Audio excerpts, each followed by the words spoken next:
भारत सरकार ने बुधवार को जापान के साथ 15 साल पुराने व्यापक आर्थिक साझेदारी समझौते सीपा की समीक्षा करने की अपनी मांग को दोहराया है, ताकि इस समझौते को अधिक समकालीन और प्रासंगिक बनाया जा सके।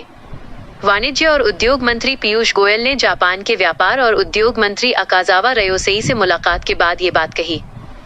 हालांकि अभी संदर्भ की शर्तों टर्म्स ऑफ रेफरेंस पर काम होना बाकी है, लेकिन दोनों पक्ष इस बात पर सहमत हुए हैं कि एक बार टीम चर्चा शुरू कर देंगी तो वे इस जुड़ाव के दायरे, पैमाने और सीमा को व्यापक बनाने के लिए खुले रहेंगे। भारत का उद्देश्य जापानी बाजार में भारतीय वस्तुओं और सेवा निर्यातकों के लिए लाभ पहुंचाना और इस समझौते को और अधिक प्रभावी बनाना है।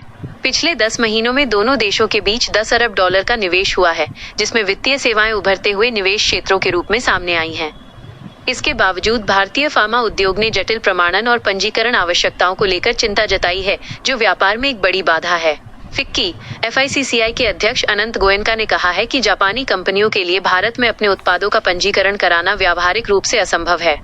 इसके जवाब में पीयूष गोयल ने कहा कि वाणिज्य विभाग उद्योग और निर्यातकों का समर्थन कर रहा है, ताकि विनियामक आवश्यकताओं को पूरा किया जा सके, और उन्होंने फार्मा उद्योग को वैश्विक स्तर पर पंजीकरण कराने के लिए प्रोत्साहित किया। इसके अतिरिक्त सरकार ने चिपमेकर माइक्रॉन के लिए उच्च तकनीक मशीनरी के आयात को आसान बनाने के वास्ते प्रमाणन आवश्यकताओं में ढील दी है, जिससे भारत में उसके संयंत्र के लिए आयात प्रक्रिया सुगम हो सके। हालांकि उद्योग स्तर पर आसान रूपरेखा तैयार की जा रही है, लेकिन टोक्यो से अभी तक व्यापक स्तर पर रियायतें मिलने की उम्मीद नहीं है।